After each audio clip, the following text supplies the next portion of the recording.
Guys ഒരു get ready വിത്തിന് ചെയ്യാമെന്ന് വിചാരിച്ചു. ഈ ഗുരുള്ള മൊത്തം എന്ത് വെച്ചാലും ഞാൻ തന്നെ അയക്കും. അപ്പൊ ഞാൻ പുതിയൊരു സാധനം മേടിച്ചേ, ബോറോ പ്ലസിന്റെ ഒരു നൈസ് റെസ്റ്റോറൻറ്റ്സിന്റെ ട്രൈ ചെയ്ത് നോക്കാം. പൊട്ടിക്കാൻ പറ്റുന്നില്ല. എന്റെ നമ്മൾ പൊട്ടിച്ചു. ഞാനിപ്പോ പല സാധനം മാറ്റി മാറ്റി ട്രൈ ചെയ്യാം, കാരണം ഒന്നും അങ്ങോട്ട് ഇതൊക്കെ ആവില്ല. സോ ഇതൊക്കെയാണ് നമ്മളുടെ ഇട്ടും മോയ്സ്ചറൈസർ ഇട്ടും ഇന്നത്തെ ഒരു സൺസ്ക്രീൻ മേടിച്ചിട്ടുണ്ട്.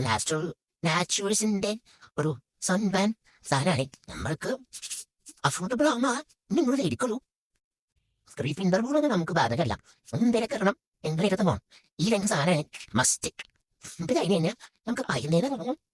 നമ്മൾ സാധാ ഇല്ല ഇതിട്ടിട്ട് ഞാൻ പറയാം, കാരണം എനിക്ക് ഇങ്ങനെ എഴുതണം. ഇത് നോക്കിയിട്ട് എഴുതാൻ പറ്റില്ല.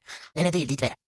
അപ്പൊ ഗൈസ് നമ്മൾ കണ്ണൊക്കെ എഴുതിയിട്ട് കണ്ടോ. ഇന്നിപ്പോ ഈ വാലൊക്കെ എഴുതിയിട്ടുണ്ട്. ഇപ്പം ബസ്സിൽ പോകുന്ന സമയത്ത് ഇതൊക്കെ പോകുന്നതാണ് എനിക്ക് തോന്നുന്നു. കണ്ണേ കൂടെ സൈഡിൽ കൂടെ വെള്ളം വരും.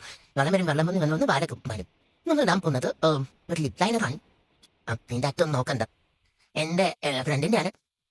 എങ്ങനെയാണ് ഇടുക ഞാൻ പോവാ. ഇത്രയേ ഉള്ളു. ഇനി ഈ സാധനത്തിന് നമുക്ക് ബ്ലഷ് ആക്കിയിട്ട് ഭയങ്കര യൂസ് ചെയ്യണം. Okay okay. ഓ ഇത്രയേ ഉള്ളൂ നമ്മളുടെ സംഭവം. അതിൻ്റെ പുറമെ ഞാൻ വാച്ച് ഇടുന്നുണ്ട്. പിന്നെ മല, ഈ മല മനസ്സിലായി ഗൈസ്, നമുക്ക് മീനാക്ഷിയുടെ മലയാണ്. സോ ഈ മരം കിട്ടിട്ട് തട്ടക്കത് കാണൂല ആണെങ്കിൽ ഉറപ്പ്. ഓ എന്നാലും നമുക്കൊരു ഉള്ളിലൊരു സമാധാനത്തിന് അതിനെ എഴുതിട്ടും നമ്മൾ ഈ ഡ്രസ്സിൻ്റെ ഒരു ബാഗ് പാക്ക് ചെയ്യുന്നുണ്ട്. ഇതിൻ്റെ ബാഗ് എത്ര ഉള്ളൂ. Bye guys, by.